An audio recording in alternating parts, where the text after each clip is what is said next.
Grady ini malah mengambil senapan dan menembakkan ke tubuh milik tunangan Donna. Assalamualaikum warahmatullahi wabarakatuh, kembali lagi di channel aku.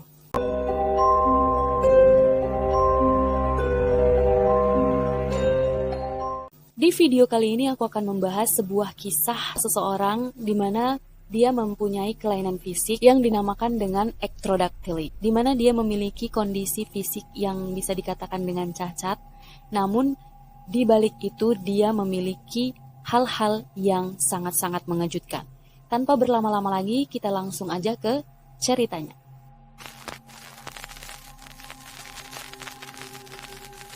Grady Franklin Stiles Jr. lahir pada tanggal 26 Juni 1937 di Pittsburgh, sebuah kota di Pennsylvania, Amerika Serikat bagian timur. Dia lahir dari pasangan Grady Franklin Stiles Sr.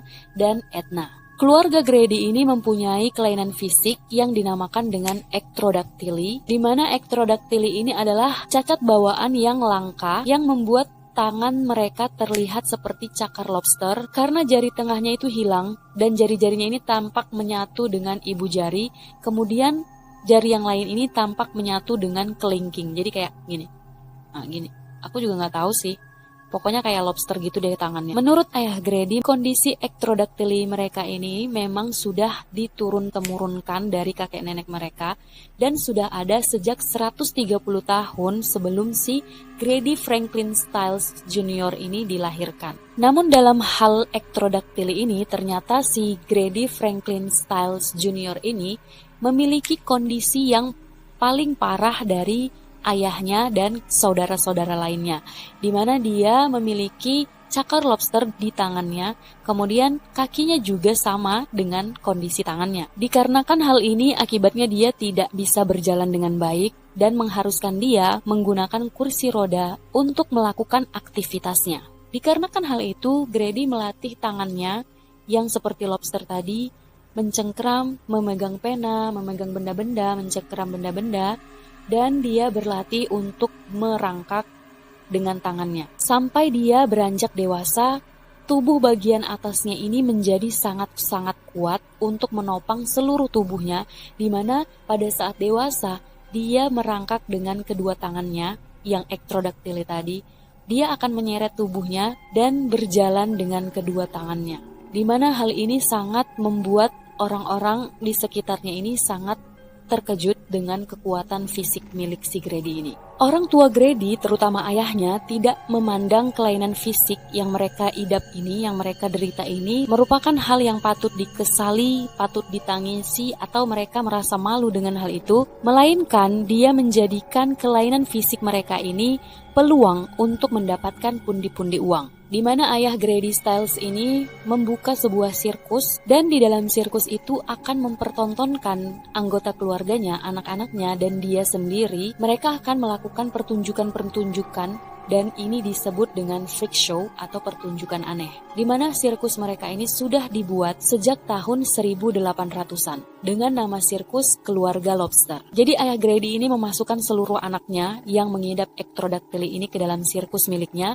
Begitu pula dengan Grady yang pada saat itu dimasukkan ke dalam sirkus sejak umurnya 7 tahun. Grady selalu melakukan pertunjukan-pertunjukan di dalam sirkus milik ayahnya ini. Contohnya dia akan melakukan pertunjukan bola basket atau lain sebagainya. Grady Stiles ini memiliki nama panggung Lobster Boy. Karena mereka membuka sirkus, akhirnya keluarga dari Grady ini selalu melakukan tur ke berbagai daerah dan kota untuk mengikuti karnaval. Di mana sirkus mereka ini bisa dikategorikan menjadi sirkus yang berhasil karena pendapatan mereka per musim itu mencapai 50.000 sampai 80.000 US dollar. Di mana jika dirupiahkan menjadi 700 juta sampai 1,1 miliar rupiah. Kemudian saat sedang sepi, saat mereka sedang tidak melakukan tur, tidak membuka sirkus, mereka ini akan tinggal di Gibsonton, Florida, di mana daerah ini juga dikenal dengan Showtown, USA, berada di Amerika Serikat. Di daerah ini juga banyak sekali orang yang membuka sirkus kayak freak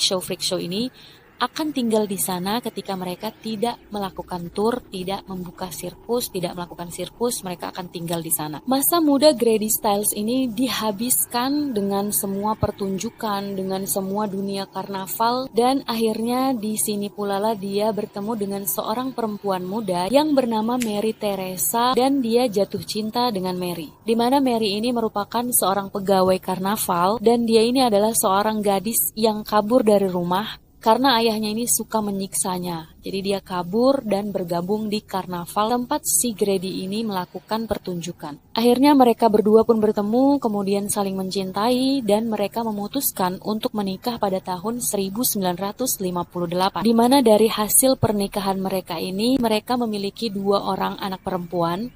Yang satu bernama Katie, di mana Katie ini memiliki genetik ectrodactyly milik ayahnya, Grady. Dan yang satu lagi yang bernama Donna, dia lahir dengan sempurna, normal seperti ibunya. Nah, karena Katie ini memiliki ectrodactyly, akhirnya Grady pun memasukkannya ke dalam sirkus keluarga lobster. Dikarenakan Katie ini memiliki ectrodactyly seperti Grady, akhirnya Grady ini lebih menyayangi Katie dibanding Donna.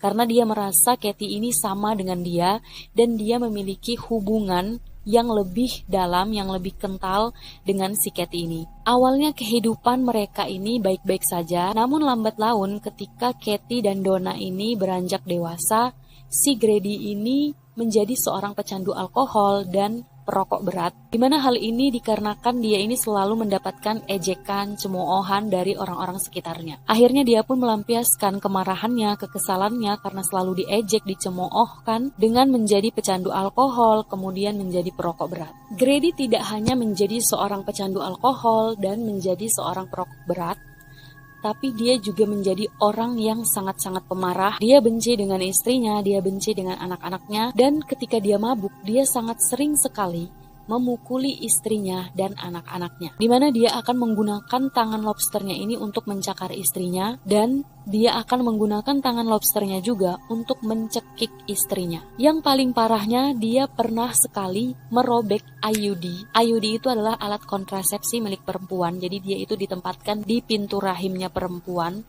dan itu dirobek oleh Grady.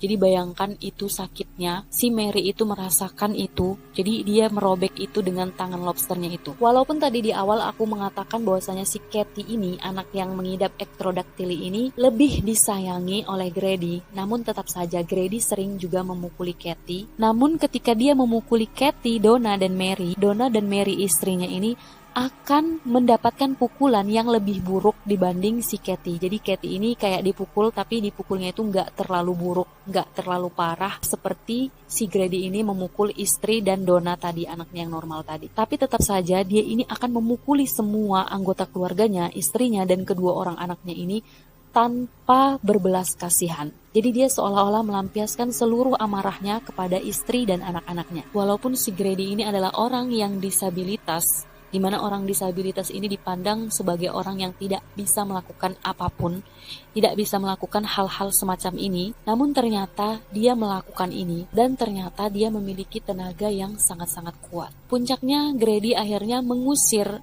anaknya dan istrinya Mary dari rumahnya, di mana akhirnya mereka pun bercerai pada tahun 1973. Setelah bercerai dari Grady, akhirnya Mary ini pun menikah lagi dengan seorang pria yang bernama Harry Glenn Newman, di mana Harry ini mempunyai julukan sebagai pria terkecil di dunia. Dia ini juga pria yang melakukan freak show tadi, mempunyai sirkus seperti si Grady tadi. Dari pernikahannya dengan Harry ini, mereka memiliki seorang anak yang bernama Harry Glenn Newman Jr. Tidak mau ketinggalan, pada tahun 1986, Grady ini menikah lagi dengan istri keduanya yang bernama Barbara Browning, di mana dari pernikahan keduanya ini Grady ini memiliki seorang anak yang lahir dengan kondisi genetiknya, di mana anaknya ini memiliki ectrodactyly seperti Grady. Nama anaknya ini adalah Grady Stiles III. Pada saat Grady ini menjalani kehidupan lain bersama keluarga barunya, anaknya Donna dari istri pertamanya tadi bertunangan dengan kekasihnya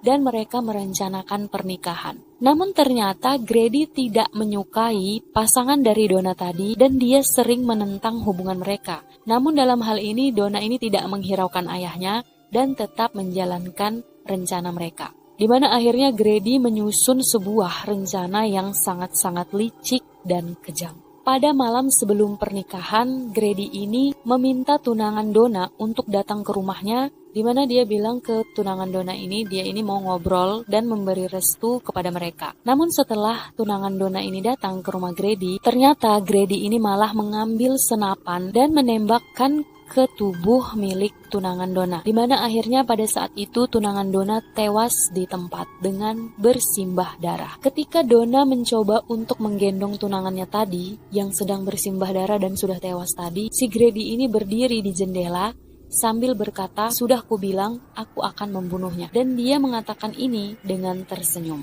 seolah-olah dia puas melakukan hal tersebut. Setelah Grady membunuh tunangan dari Donna tadi, dia pun pergi ke kantor polisi untuk menyerahkan diri, di mana akhirnya dia diadili di Pittsburgh, Pennsylvania. Di pengadilan dia mengaku bahwasanya dia telah membunuh tunangan anaknya Donna dan dia mengaku bersalah atas pembunuhan tersebut. Namun dari sikap, ekspresi, dan gelagat si Grady ini sama sekali tidak menunjukkan bahwasanya dia ini menyesal telah membunuh tunangan anaknya. Dia ini seolah-olah tahu bahwasanya dia ini tidak akan dihukum dengan hukuman yang berat karena mengingat kondisinya dia yang disabilitas. Jadi benar saja ternyata tidak ada penjara ataupun institusi yang dilengkapi dengan fasilitas seorang disabilitas seperti si Grady ini, di mana dia adalah seorang disabilitas yang cukup langka, terlebih lagi pada saat itu dia mengidap sirosis hati karena dia pecandu alkohol, kemudian dia juga mengidap emfisema karena dia menjadi pecandu rokok.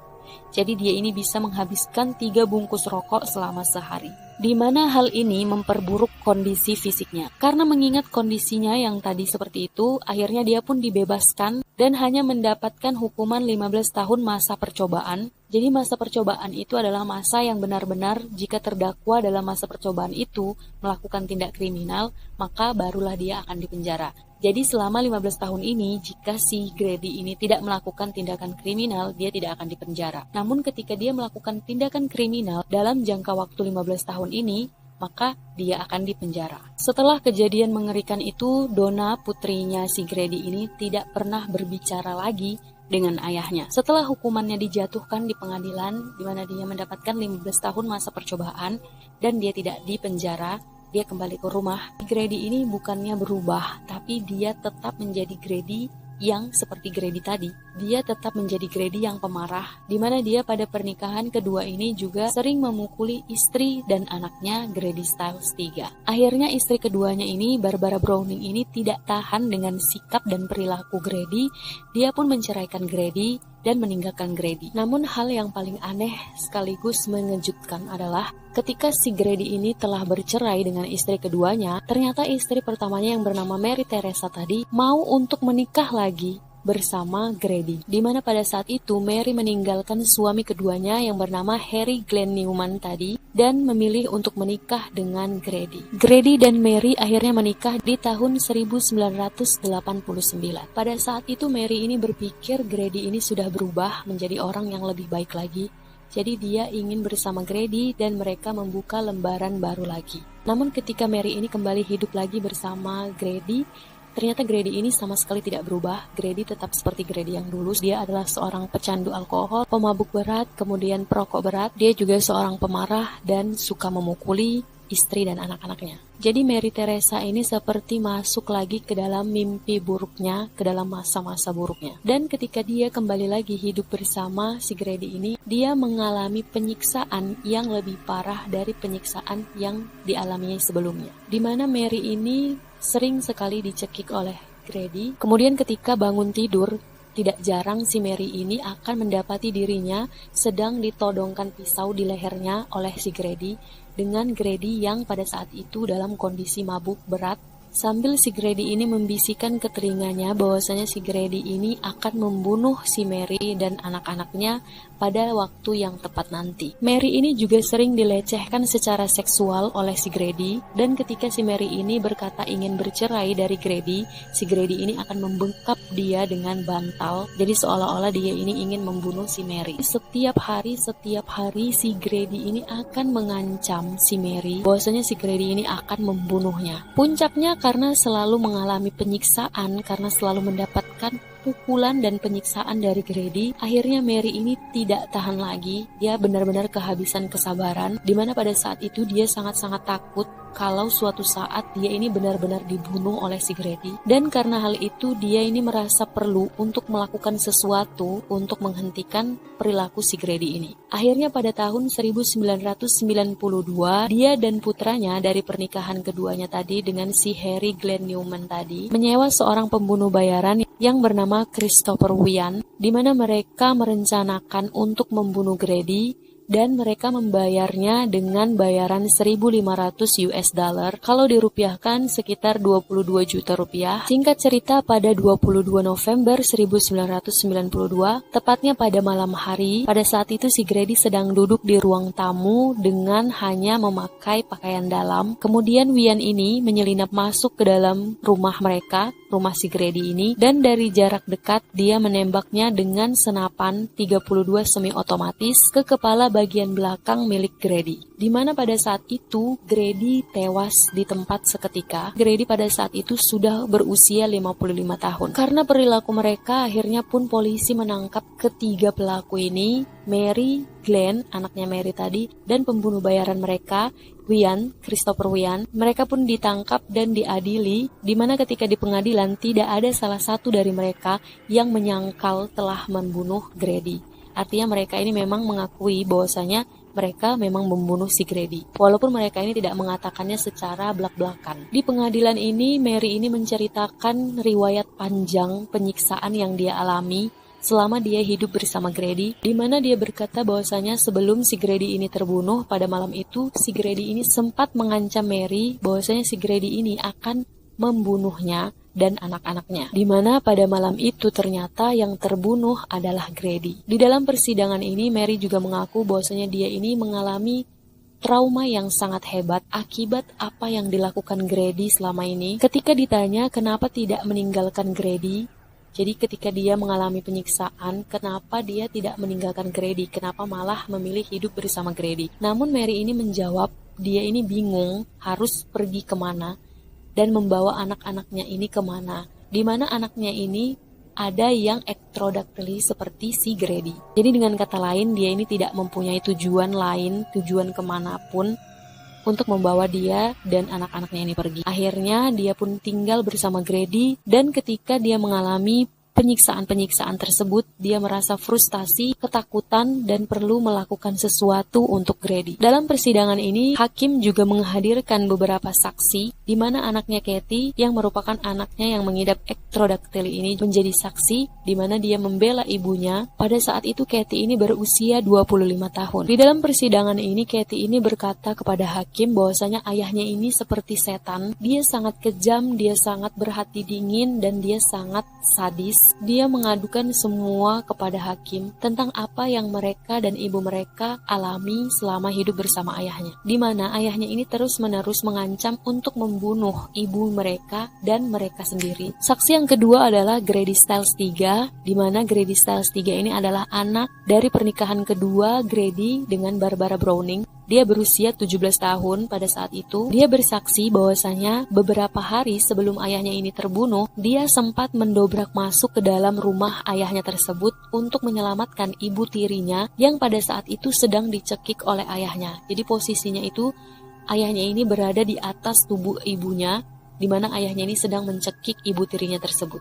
Akhirnya dalam kasus ini, pengadilan memutuskan untuk menghukum Christopher Wian atas pembunuhan tingkat kedua dengan masa hukuman 27 tahun penjara. Kemudian Mary dihukum 12 tahun penjara atas tuduhan telah bersekongkol melakukan pembunuhan, di mana dia awalnya mengajukan banding, tapi permintaannya ini ditolak dan gagal. Kemudian dia mulai menjalani hukumannya pada bulan Februari 1997. Sedang putri Mary yang bernama Harry Glenn Jr. tadi dihukum seumur hidup karena pada saat proses penyelidikan dia ketahuan berbohong, dan ketika ketahuan dia ini putus asa dan akhirnya mengakui semuanya kepada polisi. Akhirnya dia dihukum dengan tuduhan pembunuhan tingkat pertama dengan hukuman seumur hidup. Dalam kasus Glenn, Mary ini sempat mengajukan pembelaan terhadap Glenn, namun Glenn ini menolak dan membiarkan dirinya untuk dipenjara selama seumur hidup. Jadi ini merupakan pengorbanan Glenn kepada ibunya supaya ibunya ini bisa terbebas dari si Grady dan dialah yang menerima hukuman yang paling berat. Yang paling miris dari kasus ini ketika Mary, Wian, dan anaknya Glenn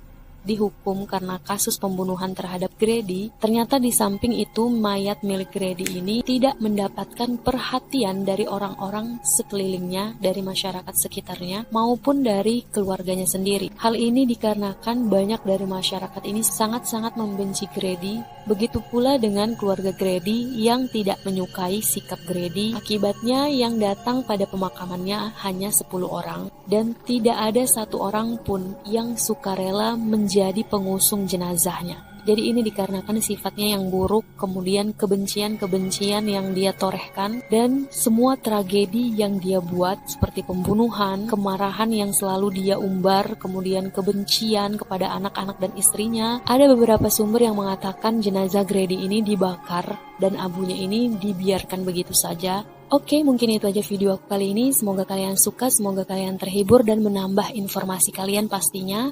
Jangan lupa untuk subscribe channel aku supaya aku lebih rajin lagi untuk upload video terbaru. Jangan lupa juga untuk aktifkan loncengnya supaya kalian gak ketinggalan kalau aku update video terbaru. Jangan lupa juga untuk like, komen, dan share ke teman-teman kalian semua supaya kalian gak merinding sendirian. Sebelumnya aku mohon maaf kalau aku ada salah kata, salah informasi, salah ekspresi. Akhirnya, Assalamualaikum warahmatullahi wabarakatuh. Bye-bye.